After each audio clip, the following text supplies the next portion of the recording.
Muy buenos días, gracias por acompañarnos para seguir hablando de estos arrestos y órdenes de aprehensión en Durango y Tabasco. Nos acompaña el experto en seguridad, colaborador en este programa, Oscar Valderas, y titular de Esquina Valderas, que no se lo puede perder todos los domingos aquí en La Saga. Oscar, muy buenos días, ¿cómo estás? Hola Kim, qué gusto saludarte, buen día. El gusto es mío. ¿Qué podemos esperar de esta aprehensión de Limones? Mira, primero hay que poner el Limones en el contexto adecuado. Él es un segundo a bordo de una estructura criminal enquistada en el CATEM, este sindicato obrero que dirige el diputado federal Pedro Aces, pero no por ser un segundo al mando en las extorsiones en la zona de la comarca lagunera, esta frontera entre Coahuila y Durango, es un tipo que no tiene una relevancia. Es un hombre conocido por todos por su carácter sanguinario, despiadado, con la manera en que extorsionaba, afiliaba gente a CATEM a punta de pistola, responsable de desapariciones y asesinatos en esta zona. Un tipo que se creía intocable justamente por las conexiones políticas de quien él decía su jefe, el diputado federal Pedro Aces, quien con una serie de mentiras desde ayer ha intentado desmarcarse de este criminal. Limones o Edgar Ortiz era la mano derecha de un tipo que le dicen Armando Cobian, el muñeco, que él se presenta como el secretario regional de CATEM y que a partir de esta posición de un sindicato muy relevante cobraba cuotas o obligaba a afiliarse a personas, a empresarios, y quienes no cumplían con sus órdenes, entonces recibían toda la furia de la familia Cabrera Sarabia, que es el grupo criminal más relevante en Durango, que es al mismo tiempo un brazo derecho del Mayo Zambada. De hecho, cuando el Mayo Zambada estaba en libertad y se ocultaba en Santiago Papasquiaro, en la zona de la Sierra Madre Occidental, los Cabrera Sarabia eran quienes le prestaban los domicilios para que el Mayo Zambada pudiera ocultarse y seguir operando. Entonces estamos hablando de que en el fondo esta estructura a la que perteneció Limones, pues forma parte de una mega estructura criminal que va incluso, que tiene lo alto al Mayo Zambada. Por te decía, es un segundo a bordo, pero es una persona muy relevante y es una persona que conoce a detalle toda la estructura de extorsiones en esta zona de la laguna, que es muy codiciada. Tú te acordarás, Kim, que en el 2010 fue una zona de las más peligrosas del país, justamente porque los Zetas anhelaban todo ese jugo empresarial que tenía controlado el cártel de Sinaloa, y es cuando se hace la invasión de los Zetas a la zona de la laguna y se crea de verdad uno de los episodios de terror más negros en la historia de México. El Limones pertenece a este grupo y hay que decirlo, su detención era un evento anhelado por muchos empresarios que durante años habían denunciado que ese tipo, con la camiseta de CATEM, con el pin de CATEM, tomándose fotografías con Pedro Aces, el diputado federal, firmando acuerdos a nombre de CATEM para que no se nos olvide y no quieran desmarcarse como que no lo conocían. Era una parte importante de la estructura de este sindicato político afín a Morena. Él tenía la bota en el cuello de muchos empresarios. Y me parece muy relevante la detención porque te habla también de la ruptura de un pacto político. Evidentemente, cuando se hace un operativo del tamaño que vimos para detener a este tipo, y con Omar García Harfuch, el secretario, coordinando estos esfuerzos federales, era imposible que tras su detención no se ligara a Limones con el diputado federal Pedro Aces. Es un tipo poderosísimo, no solamente por la capacidad económica, sino por todos los intereses que maneja.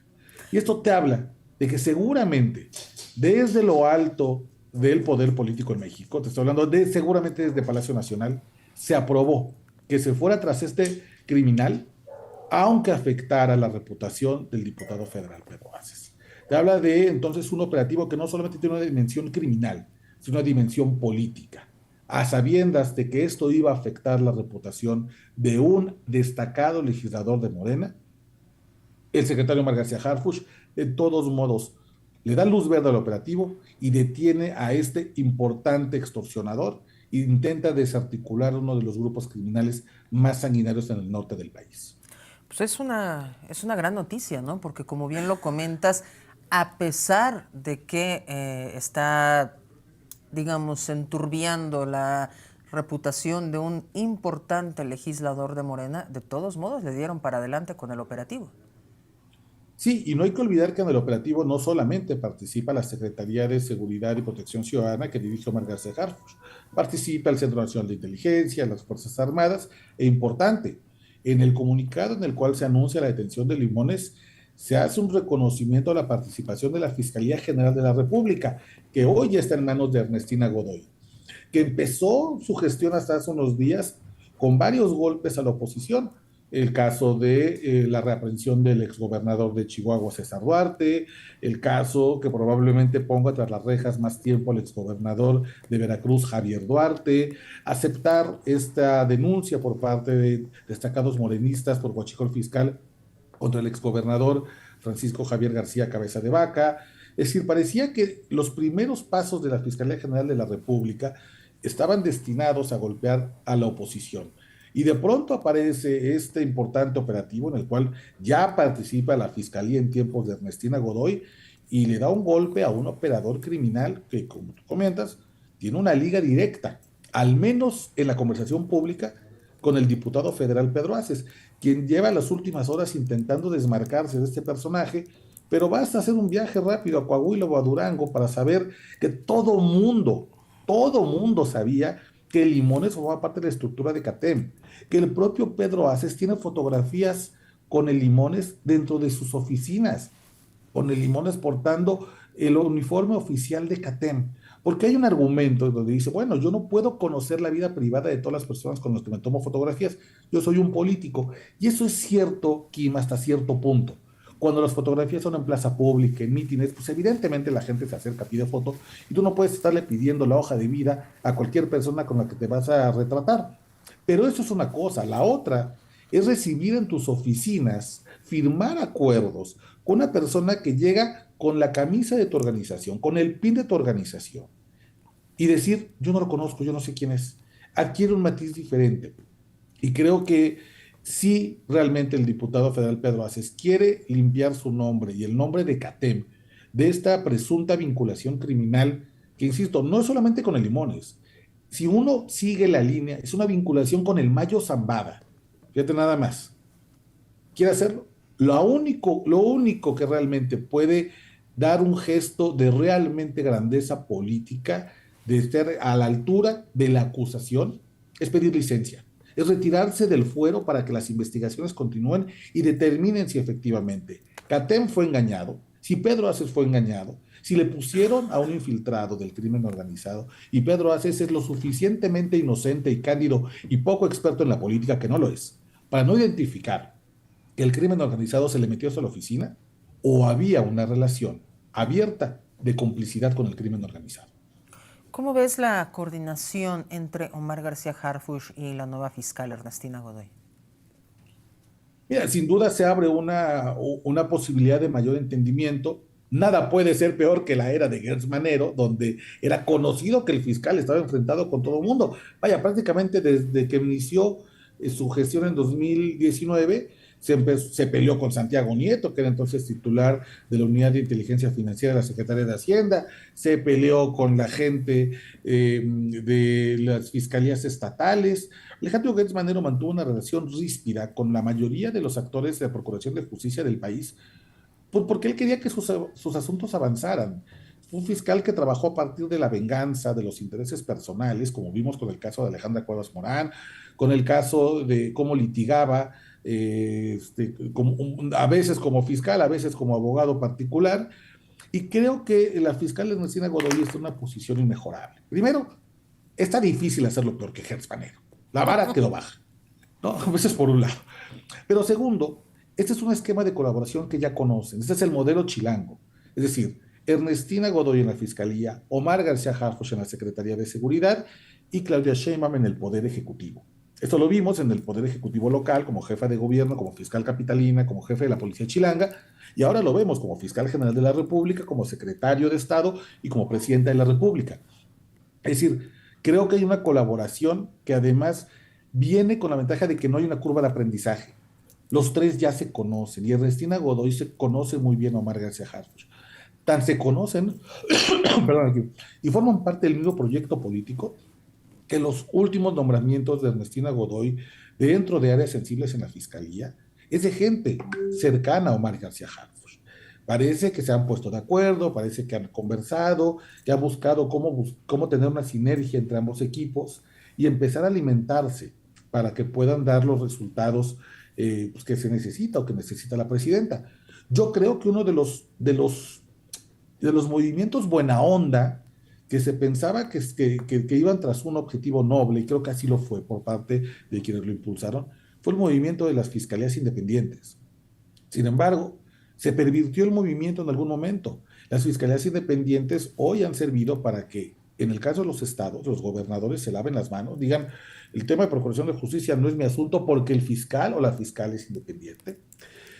Y en muchas ocasiones lo único que se hace es una simulación, porque son fiscales o fiscalías que son afines al propio gobernador.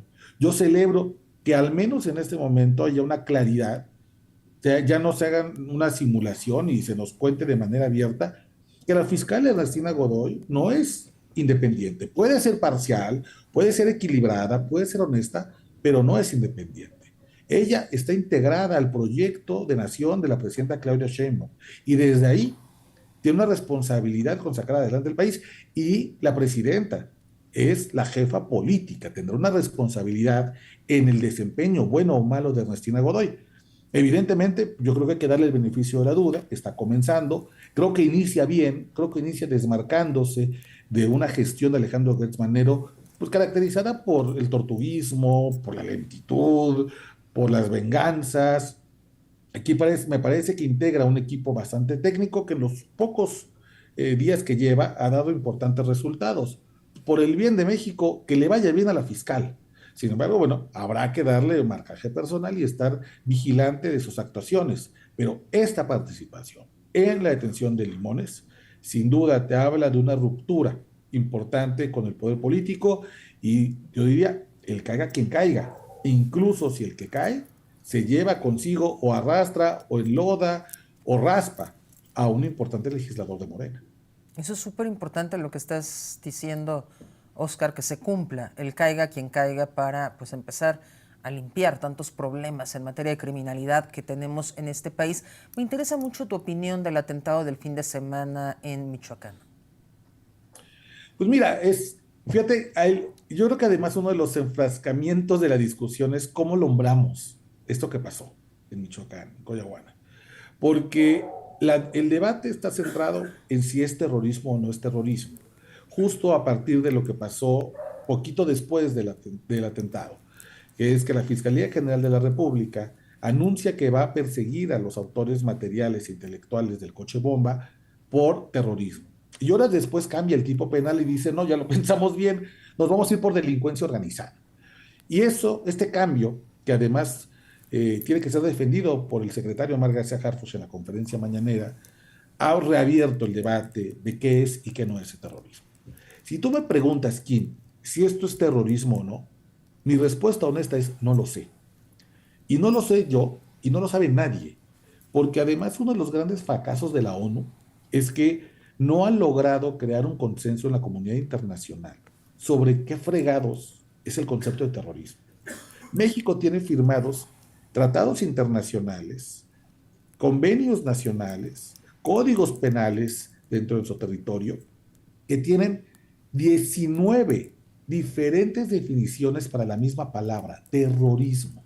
Y van desde las más clásicas, es decir, el uso de medios que causen terror en la población para imponer una ideología religiosa o política, que es el caso, por ejemplo, de organizaciones terroristas como Al Qaeda, como ISIS, que intentan buscar la instauración de un califato, o de las guerrillas colombianas que intentaban instaurar un régimen político de extrema izquierda, hasta las definiciones más clásicas como la que tiene el Código Penal Federal en México, que dice, no tiene nada que ver la ideología, simplemente si se utiliza un método de terror, como puede ser materiales radioactivos, como puede ser explosivos, para que la autoridad haga o deje de hacer algo en beneficio de un grupo clandestino, eso ya es terrorismo.